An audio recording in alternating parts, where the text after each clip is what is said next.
is Jennifer Fleck, and I recently moved from Houston to Austin. I'm a parent of a 6th grader at Lake Travis Middle School, and I'm going to talk today about what is happening as it concerns human sexuality instruction in public schools.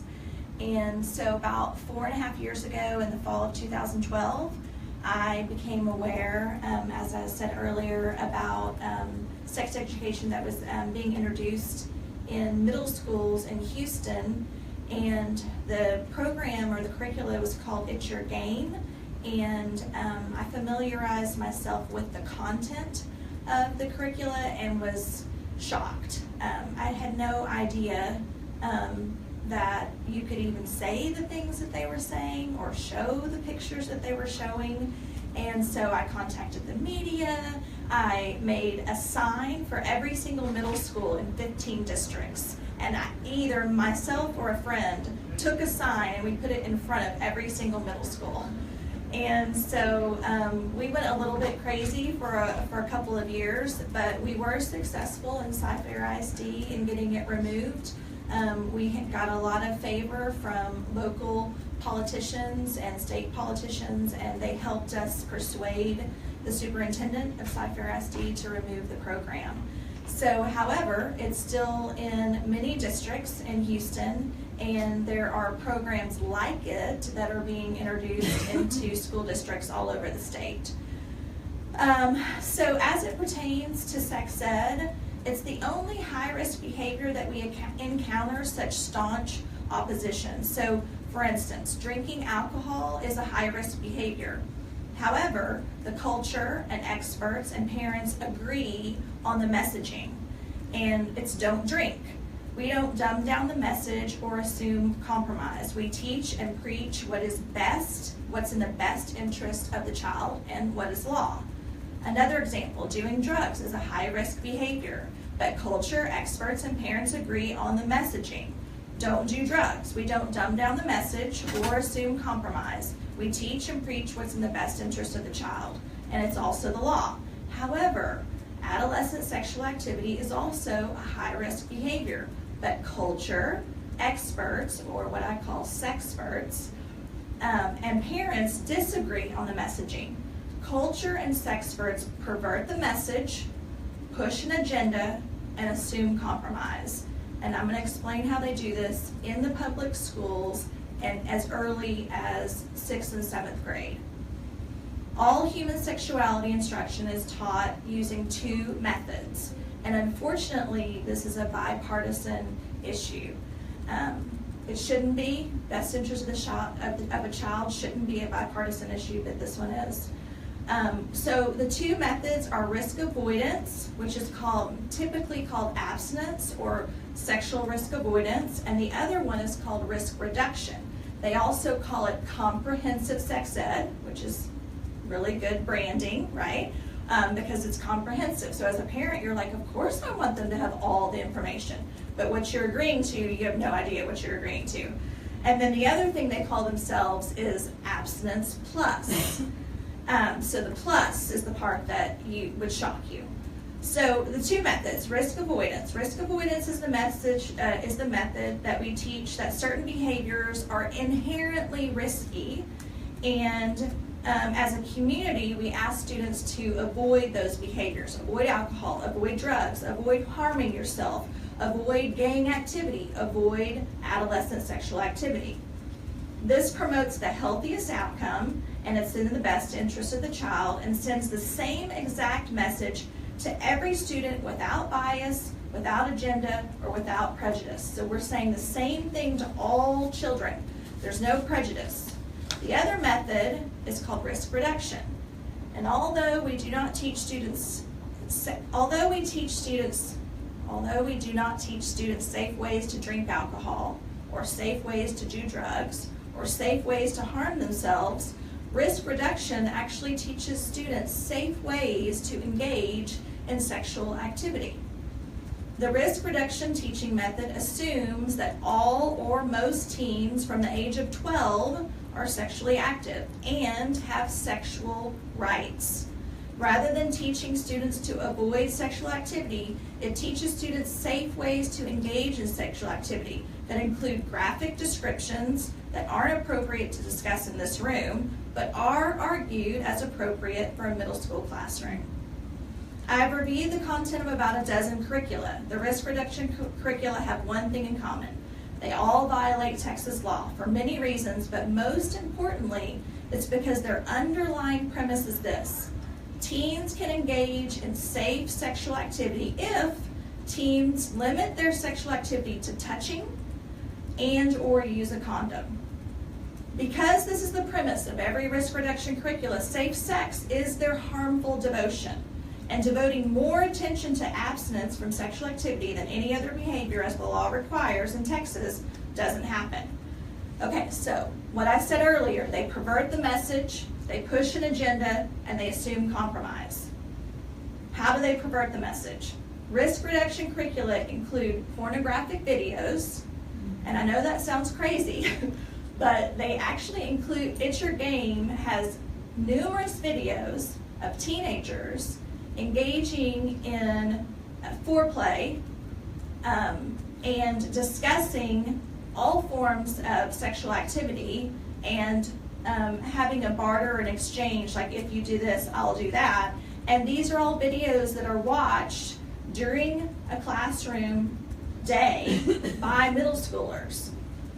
They also discuss all forms of sexual activity. They include condom cartoons. So it's not just about, so when you say, well, I want my child to know about condoms and protection, I might agree with you, except for they never stop there. It doesn't stop there. They're also going to include what kind of condom to use, what color condom to use, how to put it on, does it glow in the dark? I mean, like crazy, crazy things. And you're like, this is going beyond human sexuality instruction. Now they're perverting the message. They send a confusing message. So they might say at the beginning of the class, this is about abstinence. They say it one time so they can kind of check the box. And then the rest of the hour is not about abstinence. And so at the end of the lesson, you're like sitting there and you're trying to be 12 as an adult, and you're like, I don't get it. It's kind of like math. Like at the end of the lesson, you're like, is this about math? You know, so you're like, this wasn't about abstinence. So confusing messages, graphic definitions, shocking. Like there are curriculums that have glossaries at the back of the curricula where the students can go and look up different words. Shocking. Things I had never even heard of. I was like, that's a thing? So that they're teaching to 12-year-olds. And I have a 12-year-old, so that offends me. How do they push an agenda? The programs direct students away from parents, always. Don't talk to your mom, she doesn't know anything. Dad, he's too busy. Come see us. We'll help you. We'll tell you what you need to do. We'll direct you to Planned Parenthood, which they do in the curriculum. They have slides that actually direct the students to 1-800 numbers that are Planned Parenthood numbers. We'll be your confidant. They direct students to school-based clinics where they don't have to have parents in order to receive contraceptives or testing. Another thing they do is they support gender confusion. So here's an example. Lake Travis ISD allows 2 high school programs. One of the programs is taught by Planned Parenthood. Now, if you're not a parent that does their homework, you wouldn't know that unless you went onto their website. It is on the website, but otherwise you wouldn't know. So parents put their students, sometimes they'll choose the school presents it as abstinence and Abstinence Plus. So a lot of parents don't know what this issue is, and so they want their children to know about contraceptives. So they put them in that program. This year, last month, in that class, they put up a slide of a profile of a male anatomy, a male body. And the instructor, a Planned Parenthood instructor, said, most of you would identify this figure as a male. However, we do not call this a male because he or it might identify as other. So that just happened last month. So these programs, when they say Abstinence Plus, the plus you're getting includes gender confusion and supporting gender confusion. They eliminate all mentions of marriage. There's no such word. It's almost like a dirty word. Kind of like abstinence is a dirty word, so is marriage. So they all eliminate all references to marriage. They encourage sexual exploration. So we're not telling the students to engage in intercourse, but these are other ways that as teenagers and middle schoolers that you can pleasure each other and still be safe. It would shock you. The other thing they do is, how do they assume compromise? They admittedly confess that they don't use the word abstinence because it's archaic and not well received. They discuss waiting, but waiting could be wait until you're in high school, right? It's just waiting. There's no defined wait till when. They lead students to believe that everybody is doing it, or soon will be, and they assume students will have sex and emphasize condoms and STD testing. So what some of the speakers have mentioned already is there are private entities that profit from our children's poor choices. And we need to remember that. We need to remember that our child's poor choices feed business models that include abortion providers that are in our schools. Okay, so what can you do? The Texas Education Code provides for what's called a SHAC. It's a Student Health Advisory Council. Every school district has a SHAC. It is supposed to be made up predominantly by parents, and it is supposed to be parent-led. And they're actually the council that selects the human sexuality instruction for the entire district, which most people don't know. And they make a recommendation to the Board of Trustees, and then the Board of Trustees adopts whatever curricula is suggested, typically. But what the opposition or risk reduction proponents have done is they've infiltrated the SHACs. So although parents don't know where this happens, the sexperts do know where it happens.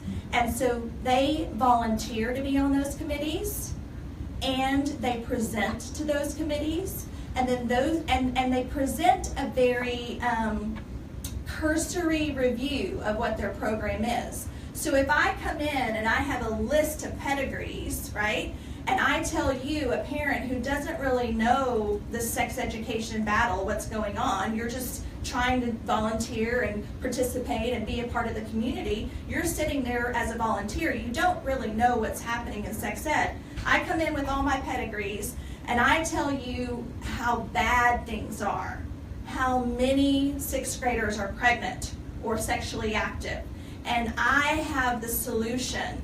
And then I tell you, and it's an abstinence solution. But I only give you, just a few things about my program. I don't really tell you the content of my program. And you buy into what I'm selling because you trust me, because I'm a doctor and I'm from UT. And so you trust me. And so I vote to adopt what you're proposing. And I recommend it to the Board of Trustees, who also, for some reason, doesn't know what's going on in sex education, and they also adopt what I'm proposing. And it's not until it's in the classroom that a parent, like a kid comes home, right? Or a parent says, hey, I want to read that, and you actually read what the child is reading. And you're like, no way, this is not happening. And so by that time, unfortunately, however, so many documents have been signed, because with my pedigrees, I also bring millions of dollars of federal free money, right? And so I'm giving you this curricula to the school for free. So everything's been signed off, everything's been scheduled, and as a parent, you have very little power at that point. It's like the deal is done, and to unwind it is almost impossible. We did it, it has been done, but it's almost impossible. So that's how they get in, and very recently in 2012, so in 2012 is when I got involved. UTPRC got millions of dollars in federal grant money and grant money from Planned Parenthood. They implemented their program, or tried to, in 15 Houston area school districts. In 2015, UT Teen Health received a 5-year, $10 million grant. So they have implemented a program called Direct the Line, Draw the Line, Respect the Line in more than 6 San Antonio school districts. So they go and apply for this federal grant money, and then they come in and they sell it all at the same time. And it's very strategic because they do it all at the same time, because understand, if they did it in just one district, parents would catch wind and they would start telling people, and it might stop it. But they do it all at the same time with all their employees, so it gets implemented all in the same academic year. So it's hard to stop. They're very smart, and we need to be smarter. The results, however, are disappointing, because there are now, okay, so these programs were written 3 and 4 and 5 years ago. The Office of Adolescent Health is publishing evaluations in which they're saying that these programs, It's Your Game, the group that didn't do the program is less sexually active than the students who did do the program. Which I could have told them that. I could have told them that was going to happen. So it's curious to me. UTPRC was pushing It's Your Game 3 years ago. It's the program that they developed. It got a bad evaluation, and now they're using their federal grant money to push a program called Draw the Line, Respect the Line. So I think there's a connection there. I think the reason they chose a different program is because it got a better valuation. Okay, so in conclusion, I think familiarize yourself as a parent with what your school district is using for sex education. Ask questions. What do we use? Can I read it? By law, they have to make it available. So you want to read the content. Don't believe what anybody tells you. Read it for yourself.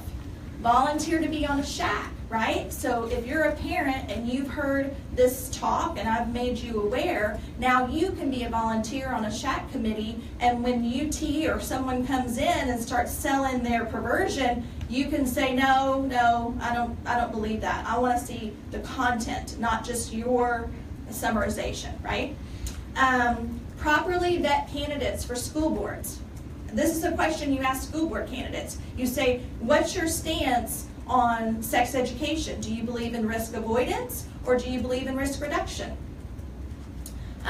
Call your governing representatives in support of parental rights to a grievance process that will allow removal of curricula that violates Texas law. We don't have that. We don't have that for anything. So we have to have stronger parental rights. Senate Bill 855 this year is introduced by Donna Campbell, and it is going to prevent governmental entities from taking state and local tax dollars from private entities that are abortion providers or their affiliates. So we think we can make the link to school districts also, because they're a governmental entity. So support Senate Bill 855. Demand that the reputable University of Texas stop pimping perversion to our school districts. I hate to say something so negative about a university that I'm sure does good things, but this is not a good thing. The SBOE, the health TEKs, are coming up for revision this year or next year. I can promise you that these risk reduction people are going to be all in there trying to influence how those health TEKs are rewritten. It's so important. Right now, they're good and they follow the law, but I'm already seeing there's a bill that's been introduced where they're asking the SBOE to have jurisdiction over sex education complaints. And the reason they're doing that is they're hoping and planning to change the teeps. I guarantee it. And then last, there's a book that I read that's an easy read, it's not very long, and it taught me so much so fast in the beginning of this when I knew nothing. And it's called You're Teaching My Child What? ? And it's by Miriam Grossman, and it's all about sex education and what the different sides are, and it's a great read and an easy read, and it'll teach you a lot. Anyway, that's it. Thank you.